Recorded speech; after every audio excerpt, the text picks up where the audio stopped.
So a bit of an update on the Ikebana Aquarium. The green water has started to set in. Now, I haven't been maintaining it at all. I haven't done anything, but the plant growth is looking really, really good. It's just that green water and the mistiness to it. Now, the issue is because I put the shrimp in, it means I can't just whip out a load of water, clean it up and put it back in, because you'll change the water parameters too much for the shrimp and they will probably die. So I think what I'm going to do is take the shrimp out of there, and then I can put those shrimp over into the ecosystem aquarium, which they'll be useful in there as it is, because there isn't any shrimp in there at the moment, so they'll be really good, and I'll probably start breeding in there. And then once the Ikebana Aquarium has like fully sort of settled, if you like, and it's clearing the water itself, there's more plant growth, everything's just settled in better, I can put some shrimp back in if I want to, or I might just keep it, you know, separate with no wildlife, no animal, no the shrimp, no nothing in it.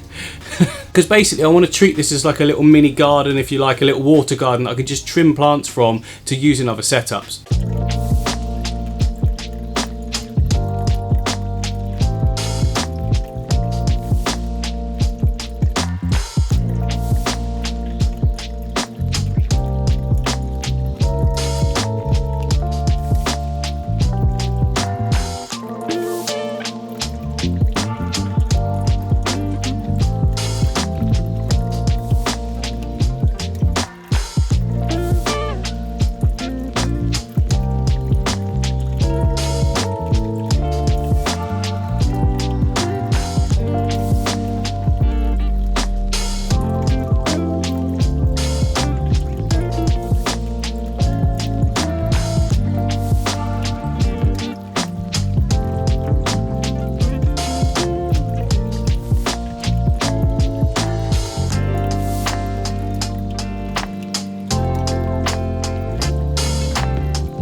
So that's the Ikebana Aquarium taken care of. It's really good to know that you can just quickly just whip that bowl out, clean it all up, full water change, and then go again. Oh, I'm flicking water everywhere.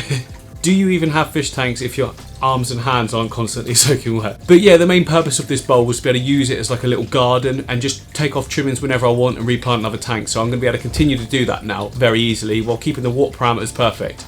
But coming up soon, I'm going to be doing this on a bigger scale for one of my cube aquariums. A really, really good idea I've got, so that's coming soon and for you guys to look forward to in the coming weeks. Give it 2 weeks or so.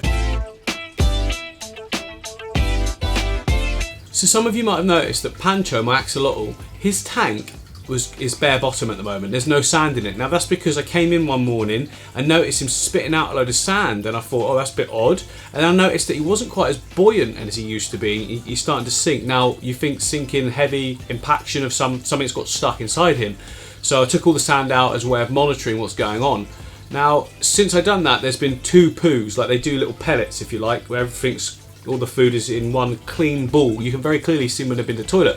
He's been to the toilet twice since then. You've probably able to see some of the remnants of that nugget that he's just destroyed, but yeah, so there's no impaction obviously. Food is coming in, waste is going out. So I don't really know what it is, but at the moment I'm going to keep it bare bottom for the time being. I was due to upgrade his tank and moving him about. I don't want to put him through any stress at the moment, so just keeping as it is and monitoring. And if things don't improve, it will be time to take him to the vets.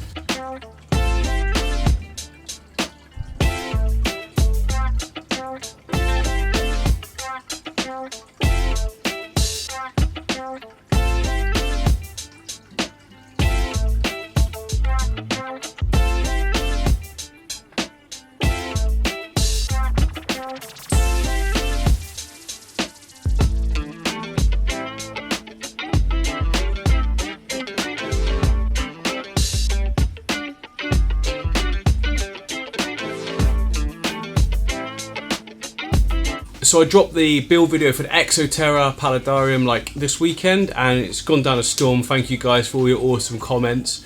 But it's already doing amazing. I can't believe how fast terrestrial plants grow.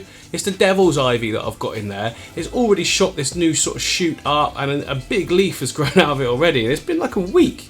That's crazy, right? I mean, that's obviously something I'm not used to because I've only ever dealt with the aquatic plants.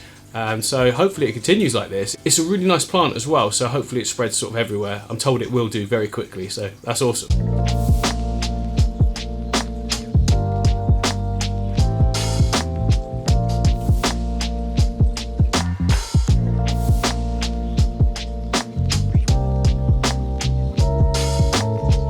So aquarium wise in the studio guys, everything's doing really well. This tank here, the Angelfish Aquarium, is just going from strength to strength. Like everything is just super clean. Plants are growing crazy. All the fish, all the plants, everything super good. Trails coming over the top. These guys think they're going to be fed now. Should I tease them? Just tease them a bit. Food. We're not stupid. We know it's not food. Hang on, let me feed them. Now they know there's food. Ready, go. Ah! The little mini piranhas strike again. Boom, boom, boom, boom. It was a little tame actually. Sometimes they actually fly out the water, like they're literally coming out the top, but not that time.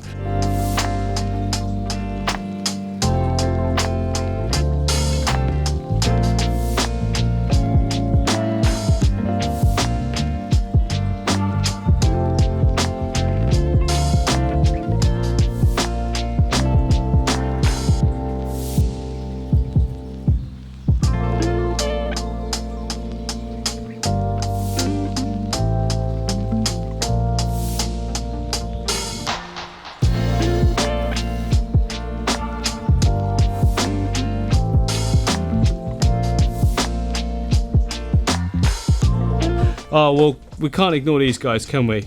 You guys want to be fed as... There it is. Every time. Yeah, it wouldn't be right not to actually feed these guys. Now, recently, everyone's been saying to me, what happened to Ember? This is Ember.